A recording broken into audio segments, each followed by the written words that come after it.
মুসলিম শরীফে সেই দীর্ঘ হাদিসটিতে বলা আছে যে ইয়াজুজ ও মাজুজের প্রথম দলটি সি অফ গ্যালিলি অতিক্রম করবে, যাকে ইহুদিরা লেক কিনারেত বলে থাকে, আর হাদিসে এটিকে বুহাইরাতুত তাবারিয়া বলা হয়েছে, অর্থাৎ লেক টাইবেরিয়াস। মূলত এই সবগুলো নাম একটি জলাশয়েরই। মুসলিম শরীফে সে হাদিস অনুযায়ী যখন ইয়াজুজ ও মাজুজের প্রথম দলটি এই সি অফ গ্যালিলি অতিক্রম করবে, তখন এ থেকে পানি পান করতে শুরু করবে, আর যখন তাদের শেষ দলটি সি অফ গ্যালিলি অতিক্রম করবে, তখন তারা বলবে, এখানে একসময় পানি ছিল। আমি মনে করি এটি অত্যন্ত সহজ একটি পদচিহ্ন ইয়াজুজ ও মাজুজকে চেনার জন্য।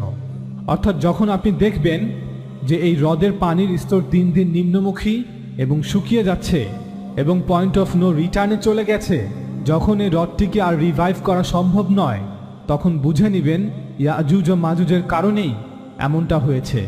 হাদিসটিতে যখন বলা হয়েছে যে তারা পানি পান করবে, এর অর্থ এই নয় যে তারা কোনো রাক্ষস এখন দল বেঁধে সব পানিতে নেমে সব পানি খেয়ে ফেলবে, বরং এটি একটি রিলিজিয়াস সিম্বলিজম। অর্থাৎ আল্লাহ রসুল সাল্লাল্লাহু আলাইহি ওয়াসাল্লাম রূপক অর্থে কথাটি বলেছেন। এর অর্থ আক্ষরিক অর্থে পানি চুমুক দিয়ে খাওয়া নয়, বরং পানির ব্যবহার এবং খরচ করা। সমগ্র পবিত্র ভূমির জন্য এখনও পর্যন্ত এই গ্যালিলি হ্রদটি হচ্ছে মিঠা পানির প্রধান উৎস। ইসরায়েল, ফিলিস্তিন, জর্ডানবাসীরা তাদের পানির জন্য এই গ্যালিলি হ্রদের উপর উল্লেখযোগ্যভাবে নির্ভরশীল। 1953 সালে Israel the national water career নির্মাণ কাজ শুরু করে, অর্থাৎ পুরো একটি সিস্টেম যেখানে আছে পাইপলাইন, কৃত্রিম খাল, জলাধার, চৌবাচ্চা, যেগুলোর মাধ্যমে ইসরায়েল সি অফ গ্যালিলি থেকে পানি উত্তোলন করে গোটা ইসরায়েলে সরবরাহ করে থাকে, যার সামান্য অংশই ফিলিস্তিনিরা পেয়ে থাকে। অতিরিক্তভাবে পানি উত্তোলনের ফলে ক্রমশই সি অফ গ্যালিলিতে পানির স্তর দিন দিন নিচে নেমে যাচ্ছে। অনেকেই আশঙ্কা করছে যে হয়তো এটি পয়েন্ট অফ নো রিটার্নে চলে যাবে। তবে স্বস্তির খবর হচ্ছে 2019 সালের শীত মৌসুমে যথেষ্ট পরিমাণে বৃষ্টি হওয়ায় সি অফ গ্যালিলিতে পানির স্তর কিছুটা পুরনো অবস্থায় ফিরে এসেছে, যা অত্যন্ত আনন্দের খবর, কারণ এতে করে ফিলিস্তিন ও জর্ডানের অধিবাসীরা পূর্বের তুলনায় অধিক পরিমাণে পানির অংশ পাবে। তবে সামনের বছরগুলোতে কি হয় সেটাই দেখার বিষয়।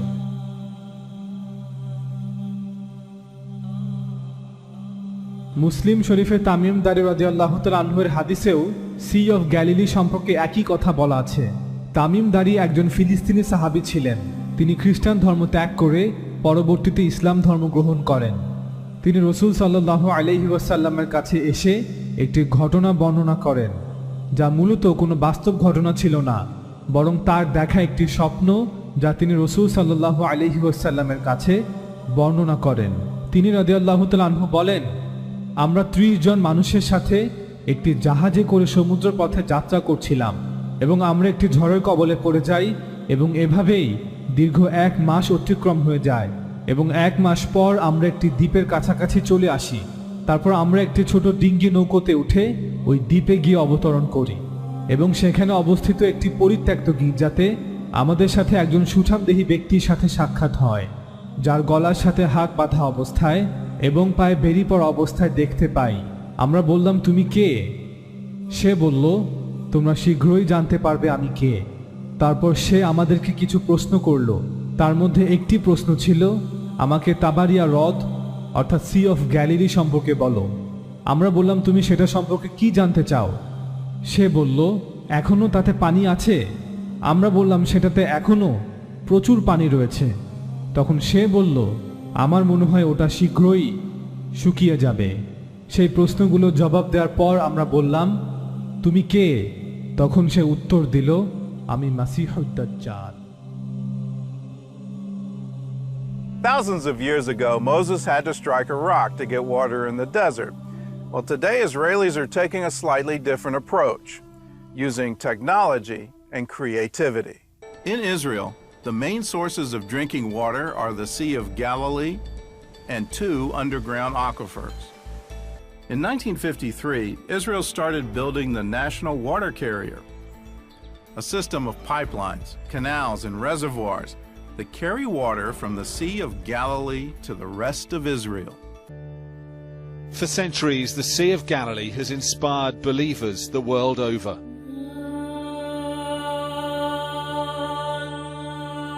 The waters the Bible tells us Jesus walked on, the shores where he performed his miracles. A place of beauty, religion and legend. But today, on the brink of disaster. Water should be above our heads, in fact. The tragedy is that you don't need to be Jesus Christ anymore to walk here on the Sea of Galilee. Environmentalist Gidon Bromberg and I could walk the floor of the lake because its waters have retreated hundreds of yards. Making the desert bloom is unsustainable, and the demise of the Sea of Galilee must send that message to Israeli politicians. This bay should be full of water right up to those rocks. The Sea of Galilee is so low it must be pumped uphill into the Jordan now, the river it should feed. Otherwise its baptism sites would dry up. But the Jordan doesn't flow much further from here. Israeli authorities deny mismanagement. Instead, they blame the weather. Such a drought of 5 successive years, that's something we never met. And that's also something that statistically is really rare. On the waters, boatmen who fish for tourists are deeply alarmed. We used to use the first pier, and then the water level went down, so we brought another one, and now another one. Do you think it's going to get better? We pray it will be better, and it will be. We trust God. It'll need more than divine intervention. Scientists say if the Sea of Galilee sinks another metre or two, it could reach a point of no return, and this could be lost forever. The Sea of Galilee is dropping so fast that islands of earth are appearing. It could run out of water altogether in less than a year, and this is 1/3 of Israel's water supply. The Jordan River is drying up, barely a muddy stream in places. The farms along its banks dying without water. As the dry months of summer sweep through the Middle East, Israel is faced with its worst water crisis ever. The water level in Israel's 3 main water sources, the Sea of Galilee, the coastal aquifer, and the mountain aquifer, have now receded to the lowest levels in recorded history. In fact, the 3 sources have already dropped below the red line, the point at which Israel is supposed to stop pumping. Faced with increased consumption due to population growth, land development, and water commitments to Jordan and the Palestinians, Israel has no choice but to continue pumping from its water sources. Yet if Israel continues, water levels will soon drop under the black line, the point of no return, where continued pumping will cause severe, irreversible damage to Israel's water sources. Israel lies in the arid Middle East region. Population growth and dry winters have led to dangerous decline in the country's 2 main water sources. Lake Kinneret in North Israel is shrinking, while the underground water reserves are overused and partially contaminated. The biblical River Jordan, a rare freshwater resource in the Middle East. It forms the border between Israel and the West Bank and Jordan. At this bend, about 6 miles from Jericho, it's believed John the Baptist baptized Jesus of Nazareth. In the 60s, the water level of the Jordan River was actually where we're standing now. In wintertime, it was this high. Gidon Bromberg is Israel Director of EcoPeace Middle East, an environmental group. Badran Jabba surveys his destroyed crops. A field of cauliflowers and tomatoes, ruined. And it's not the result of a natural disaster. What happened here was man-made. Badran Jabba's fields lie right beneath the illegal Jewish settlement of Kiryat Arba. There doesn't appear to be any restrictions on water use here. A row of greenhouses where the settlers are growing crops. This is the Israeli water mains for the whole region. State-of-the-art and well-maintained. Across the road is the local connection for the Palestinians of Al-Baqa village, rusty and with a smashed gauge. Only one house in the village has a water supply. It belongs to a cousin, and Badran has connected a pipe to it. The taps in Hamid Muhamni's home are there more as a sign of hope. There's been no water through them for 5 long months. The municipality does not give us water as they should. Water comes through our pipes twice a year. More than 300,000 Palestinians across the West Bank are not connected to a water network, according to Palestinian human rights groups. Since the 1967 occupation, all water resources are exclusively in Israeli hands. We receive maybe 2,000 cubic meters per day. It means that we need Yatta 7,000 to give the people to reach 70 to 80 liter per capita. Once you leave the West Bank and cross into Israel, the picture could hardly be more different. There's no shortage of water here. Israelis quite literally splash it around. And you'll hardly find a more striking example than this of how Israel squanders water. An ornamental fountain in a park, while Palestinians in the West Bank barely have enough water to drink and to wash. Amnesty says the settlers use 5 times as much water as the Palestinians in the West Bank. Back in the West Bank, the settlement of Har Sinai is expanding across the fence from Radi Sultan's fields. There's no shortage of water here. Today, Palestinians have access to roughly 90 liters of water per day per capita, while Israelis have access to 284. Palestinians say this disbalance results from the Israeli Water Corporation often cutting off their water supply and Israel denying them permits to dig wells. They say that Mekorot maintains a strict quota on their water usage while pumping unlimited amounts both for Israelis and for Jewish settlers in the West Bank. This is the most significant source of surface fresh water that we have. For this region, when we're talking about Israel, Palestine and Jordan, this is it. Israel pumps water out of this lake into what is called the national water carrier, bringing water from this part of the country, the northern area where we have most of the rainfall, to the very dry south.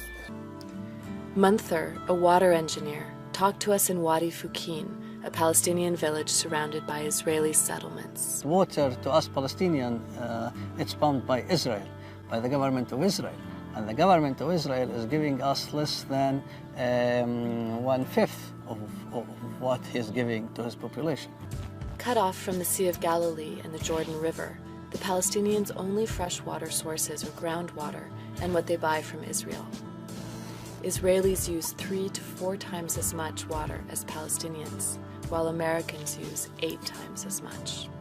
Across the border in Jordan, people share the same watershed and the same scarcity. This place was in this, what we see in this picture.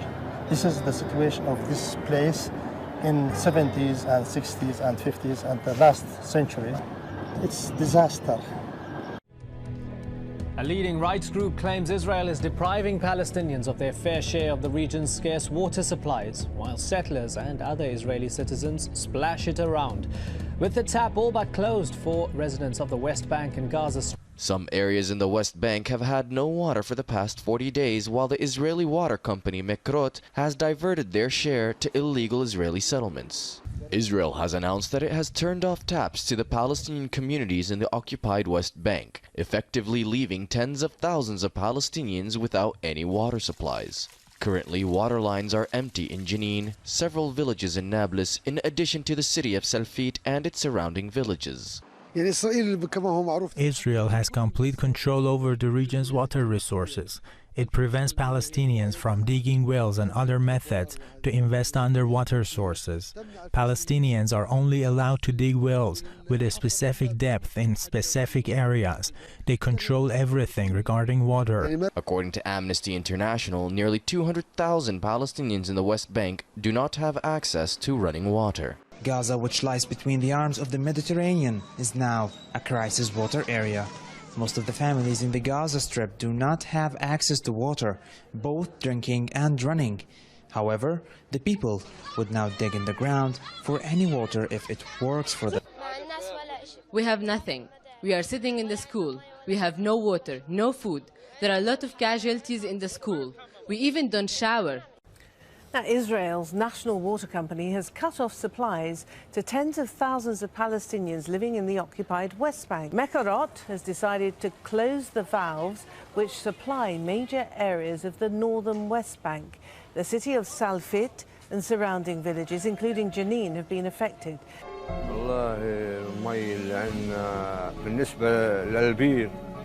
البير تبع المي ميته سيئة جدا، ميته عاقلة، لا حتى الحيوان لا يقبل انه يشرب.